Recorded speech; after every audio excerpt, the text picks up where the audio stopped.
The second book of Moses, called Exodus, chapter 1. Now these are the names of the children of Israel which came into Egypt. Every man in his household came with Jacob: Reuben, Simeon, Levi, and Judah, Issachar, Zebulun, and Benjamin, Dan, and Naphtali, Gad, and Asher. And all the souls that came out of the lions of Jacob were 70 souls, for Joseph was in Egypt already. And Joseph died, and all his brethren, and all that generation. And the children of Israel were fruitful, and increased abundantly, and multiplied, and waxed exceedingly mighty, and the land was filled with them. Now there arose up a new king over Egypt, which knew not Joseph. And he said unto his people, Behold, the people of the children of Israel are more and mightier than we.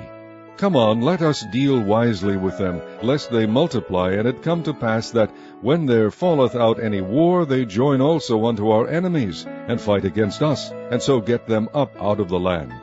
Therefore they did set over them taskmasters, to afflict them with their burdens. And they built for Pharaoh treasure cities, Pithom and Ramses. But the more they afflicted them, the more they multiplied and grew, and they were grieved because of the children of Israel. And the Egyptians made the children of Israel to serve with rigor, and they made their lives bitter with hard bondage in mortar and in brick, and in all manner of service in the field. All their service wherein they made them serve was with rigor. And the king of Egypt spake to the Hebrew midwives, of which the name of the one was Shiphrah, and the name of the other Puah. And he said, When ye do the office of a midwife to the Hebrew women, and see them upon the stools, if it be a son, then ye shall kill him, but if it be a daughter, then she shall live.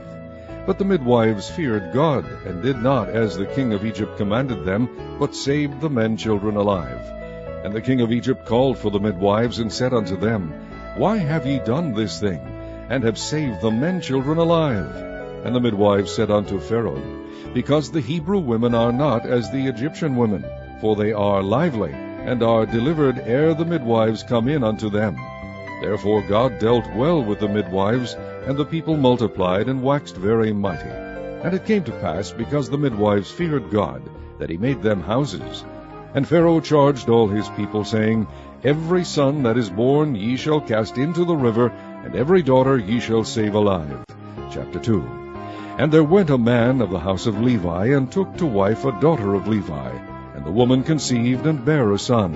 And when she saw him that he was a goodly child, she hid him 3 months. And when she could not longer hide him, she took for him an ark of bulrushes, and daubed it with slime, and with pitch, and put the child therein. And she laid it in the flags by the river's brink.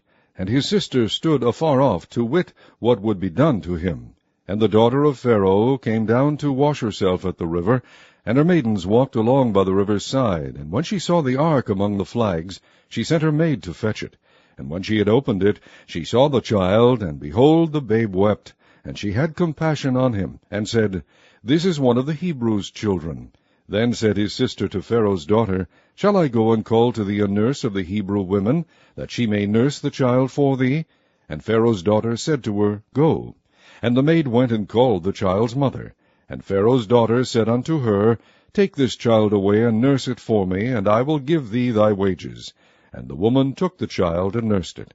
And the child grew, and she brought him unto Pharaoh's daughter, and he became her son. And she called his name Moses. And she said, Because I drew him out of the water.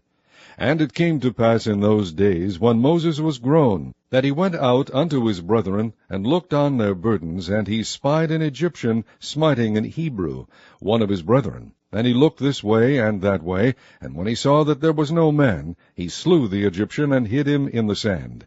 And when he went out the second day, behold, 2 men of the Hebrews strove together. And he said to him that did the wrong, Wherefore smitest thou thy fellow?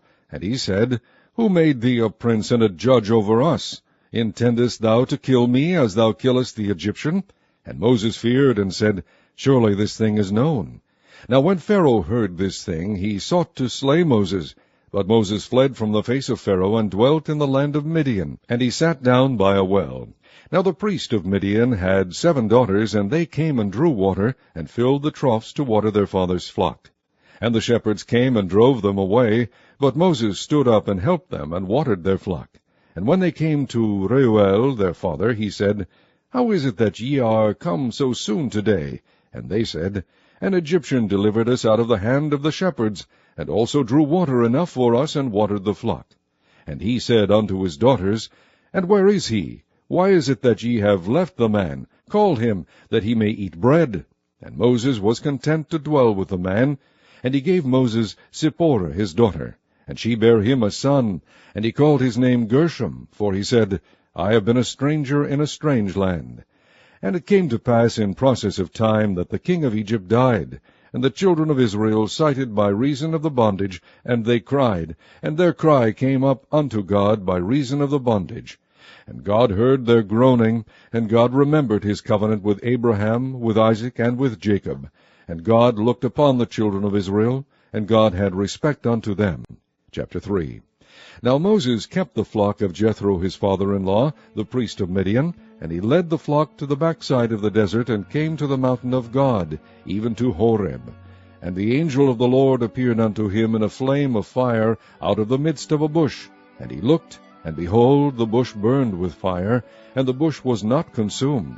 And Moses said, I will now turn aside, and see this great sight, why the bush is not burnt.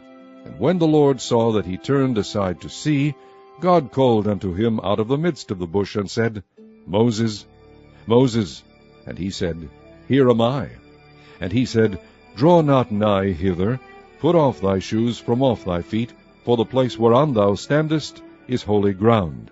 Moreover he said, I am the God of thy father, the God of Abraham, the God of Isaac, and the God of Jacob. And Moses hid his face, for he was afraid to look upon God. And the Lord said, I have surely seen the affliction of my people which are in Egypt, and have heard their cry by reason of their taskmasters, for I know their sorrows. And I am come down to deliver them out of the hand of the Egyptians, and to bring them up out of that land unto a good land, and a large, unto a land flowing with milk and honey, unto the place of the Canaanites, and the Hittites, and the Amorites, and the Perizzites, and the Hivites, and the Jebusites. Now therefore, behold, the cry of the children of Israel is come unto me, and I have also seen the oppression wherewith the Egyptians oppress them. Come now therefore, and I will send thee unto Pharaoh, that thou mayest bring forth my people, the children of Israel, out of Egypt. And Moses said unto God, Who am I, that I should go unto Pharaoh, and that I should bring forth the children of Israel out of Egypt? And he said, Certainly I will be with thee, and this shall be a token unto thee, that I have sent thee.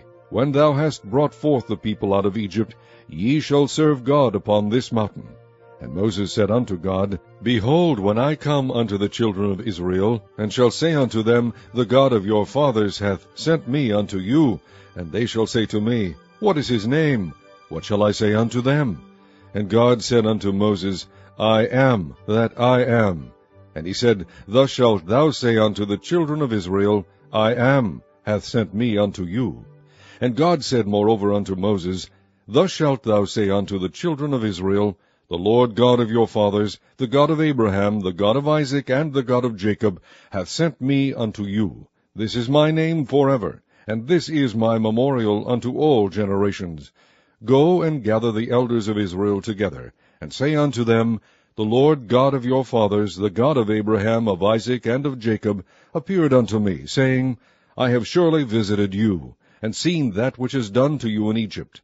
And I have said, I will bring you up out of the affliction of Egypt unto the land of the Canaanites, and the Hittites, and the Amorites, and the Perizzites, and the Hivites, and the Jebusites, unto a land flowing with milk and honey. And they shall hearken to thy voice, and thou shalt come, thou and the elders of Egypt, unto the king of Egypt, and ye shall say unto him, The Lord God of the Hebrews hath met with us. And now let us go, we beseech thee, 3 days' journey into the wilderness, that we may sacrifice to the Lord our God. And I am sure that the king of Egypt will not let you go, no, not by a mighty hand. And I will stretch out my hand, and smite Egypt with all my wonders, which I will do in the midst thereof, and after that he will let you go. And I will give this people favor in the sight of the Egyptians. And it shall come to pass that when ye go, ye shall not go empty. But every woman shall borrow of her neighbor, and of her that sojourneth in her house, jewels of silver, and jewels of gold, and raiment, and ye shall put them upon your sons, and upon your daughters, and ye shall spoil the Egyptians.